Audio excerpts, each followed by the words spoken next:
All right, welcome to my channel. This is my first video, and this video is gonna be about my opinion of the best guard build in NBA 2K25. I'm gonna go 6'2", okay? I'm not going 6 foot or 6'1" or 6'3" or 6'4", because at 6 foot I would be going to the basket and I would feel like I'm open for layups and dunks, and the shot contest system, would say I'm not. So basically I wouldn't be successful with a lot of dunk and layup attempts no matter my attribute level. I tried making builds with 93 layup and all the way up to 93 layup. I tried making 6 foot builds with dunk. I think I might have put like maybe a 90 dunk, at the highest for like a 6 foot build. But you really, if you looking at it, if you watching the film, like you really open, but the shot contest system just says you're not. So I'm going 6'2". I'm going 6'2". 6'4" and 6'3", you don't get as many attribute points. So 6'2" for me is like I can get good success at the rim, and I get more attribute points. Okay. So I'm going 184 pounds, so I can get 94 speed with ball, and then I'm gonna go 6'8", so I can get an 89 3-pointer. Okay. Keep in mind, you can make minor tweaks to this build, to however you like to play. But I'm just going to tell you about my experience. So we're going to start out with layup. I'm just going to tell you about my experience and the way I like to play. Okay, if you play differently, you might want to apply attribute points to different categories. Okay, like I said, driving layup, it's really a waste of points. And it's going to be connected to some of the other attributes, so it's going to end up going up anyway. Drive and dunk, I'm going 86. This will give me one contact dunk package. I think it's the small 2 foot contact dunks. I don't need overpowered dunks because I'm really looking for the 3-ball. I'm trying to get the 3-ball off, right? But every now and again I do like to drive, and I want to be able to dunk emphatically. I want to be able to dunk with confidence. You know what I mean? I want to be able to meter dunk. You know what I mean? So I'm going 86. The dunk attribute is kind of deceiving because you can put the dunk attribute high, but in my experience, if your vertical isn't high, it's like the dunk attribute isn't as useful. And I don't think people talk about vertical enough. In my experience, you can keep the dunk attribute at like 86, 87, but if you have an 80 vertical, you're gonna have a high success rate if you're attempting reasonable dunks. Okay, that 80 vertical kind of changes the game. Okay, standing dunk, we're just gonna go 40, so we can get one standing dunk animation. You get another package if you go to 45, but we're not revolving our game around this, so it's not a big deal. 3-point shot, I'm gonna go 89 just so I can get set shot specialist on gold. Okay, this is a trippy badge because the higher you go in badge levels with this badge, it will speed up your shot. It'll give you a different shot. And in my experience, Hall of Fame and Legend set shot specialist, like sometimes you get these weird quick animations. Like you won't get your regular shot. You'll catch the ball and it'll already be at your release point, and you have to react on the spot right there. Now if you practice it enough and you play on a build that has Hall of Fame set shot specialist and you're used to the animation, you'll be okay. But I have guard builds from that have different 3-point attributes. So it's like I gotta learn a couple different shots. I don't like having to learn 3 and 4 different shots. So I just go 89. I make all the threes I need with 89. Now I'm gonna be accounting for 5, 10, 13 cap breakers. I'm vet 1 right now. 33% to vet 2. So I'm gonna make a build that's accounting for these. And then this is season 5, I think we're in right now.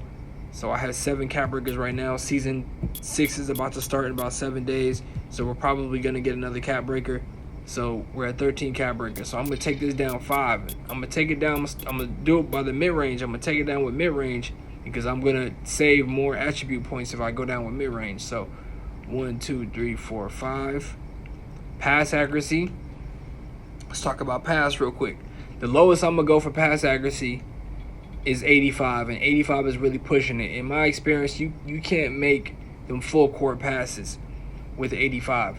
Sometimes the defense is lacking. I like to be able to throw the ball up court and get quick, easy buckets. It helps the offense, makes the other team come back and have to score on our set defense, which is harder for them. I just play rec. I play a lot of random rec, or I play rec with friends, and yeah, I don't play comp pro-am. I don't play park. Yeah, so this is the pass accuracy for me. The lowest I'm gonna go is 87. That's when I feel like I can start to make those full court passes. But I'm really trying to go 92.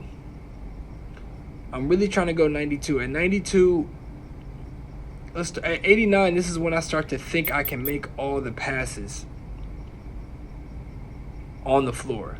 At 92 is when I think I can make all the passes on the court, when I believe I can make all the passes on the floor with confidence. At 95, I'm not second guessing really any of my passes. I'm like passing first and thinking second. At 80, man, if you got a pass accuracy that's way down here at 80, man, it's like that ball just be floating in the air, and I just be thinking like good players be getting their hands on it, you know, or players that just have high steal. So with this build, we're gonna go 92. So I'm gonna account for these cap breakers. We're gonna go 97.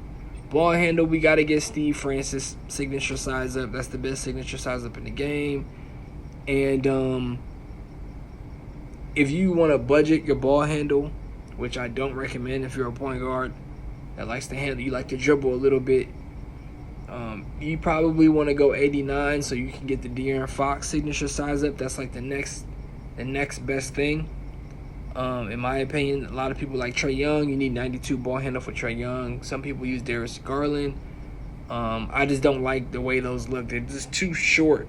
It's just too short. I like De'Aaron Fox and Steve Francis because they kind of pull you over to the side when you cross over. You covering a little bit more ground. Okay, so we're gonna go 92. Let's see, we got 5 cap breakers for 3-point, 5 cap breakers for pass accuracy, and then we got 3 more. So we're gonna go 92 for the ball handle. Speed with ball. Best case scenario, perfect world, going 94 so we can get that crackhead speed. Just be gliding around that court. It's hard for people to guard you with that 94 speed with ball. But with this build, we're going to go 91. 91 is just fine. You'll be able to accomplish everything you want with 91 speed with ball. And you could +1 the lightning launch, put that on legend. You'll be just fine. And if you want to overkill it, you could put on the blur takeover. You could put on that blur takeover and just be blowing by people like nobody's business. Okay. Perimeter defense. If you have experience playing this game and you got some IQ, you have intuition and anticipation, this is really all you need. We're going to put high speed on this build, so we're going to be able to make up for our mistakes if we're gambling with steals and stuff. 74 is really all you need. 82 is really another really good number.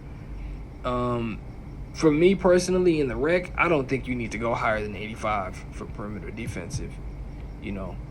But me 74, that's what I like to do. Steal 67. We may tweak this and make this higher at the end depending on our speed. Steal gets cheesy when you get to 91. When you get to 91, it gets cheesy. This is an underrated attribute right here, though. Interior defense. I max this out. Every now and again, point guards think they can isolate me in the paint and bully me the first couple possessions of the game to try to establish their presence. And they quickly realize with my maxed out interior defense, my maxed out block, and keep in mind this is cheap. These attributes are cheap. Block and interior defense are cheap. With my 80 vertical, it's not sweet if you're trying to take me in the paint. Now I don't know why more guards don't put high block and interior defense on their builds. I don't know, different strokes for different folks, but rebound is also another cheap attribute. Comes in handy every now and again. I don't know why more guards don't put this on their build. I don't know. Speed, we can't go lower than 90. I don't feel comfortable with anything lower than 90 with speed. Perfect world scenario, I'm really trying to go 94. But 92 is like my sweet spot. At 90 speed, I still feel kind of slow. 88 agility is all you need, but 92 is really when I feel confident moving around the court. This is my play style. Strength, we're just going to get this physical finisher, strong handle on bronze. I've had some experience where I had low strength on a build, and I just get the short end of the stick with some animations, when like I just get kind of bullied sometimes, so and it's cheap to just put 60 strength on your build. So I recommend that people put strength on their build just a 60. Okay, vertical, underrated attribute. I don't hear people talk about this a lot, but I'm putting it up to 80. We talked about it earlier. Now we got a lot of extra points to work with, thankfully, for the cap breakers. And me, I'm gonna hit this steal, make this steal cheesy. We can make this steal cheesy. And at 91, I think that's really all you need with the steal. Interceptor on Hall of Fame is really good. That's a really good badge. There's a couple different ways you can go about it. You can pump up your dunk. You can pump up the steal. You can make a player a little bit faster. I like speed. And let's see. 94 steal with this.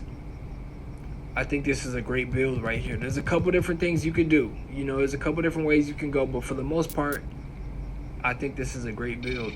Just because it's cheap. You know what I mean? And right here, just because it's cheap and it works. It comes in handy. And every now and again, I run against a tough defender, and you want to be able to just hold L2 sometimes and make a pass just to get the offense initiated.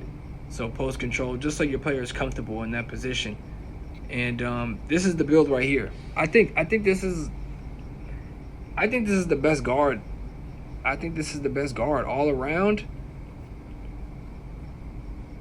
I mean, look at it. I mean, I can finish at the basket strong. I can get to the basket strong with a high handle and speed with ball. I can shoot any three. I can defend every point guard. You can't bully me in the paint. I can block your shot. I got high vertical. I can steal the ball from you. I got high rebound. I'm fast, and I could jump high. I could jump. It's just, I don't see what else, from a guard, like what else you could possibly expect, So playmaking, inside out threat. This is exactly how I play the game. 3-pointer or dunk or assist. Every time I come down, that's what I'm trying to do. But this is my first video, my 2K channel. I love 2K. This channel is going to be for anybody that just loves 2K, wants to talk about 2K. And if people are looking for people to play with or something like that, or maybe we could start something like that. We could start a Discord or something like that. You could just let me know in the comment section, and I can arrange all of that. Let me know what you guys think about this build and what you think about the video. If you think I don't know what I'm talking about, let me know in the comment section. If you think I don't know what I'm talking about, whatever, dislike the video. If you like the video, like the video, okay? But just participate and support me, okay? This is my first video. Appreciate it.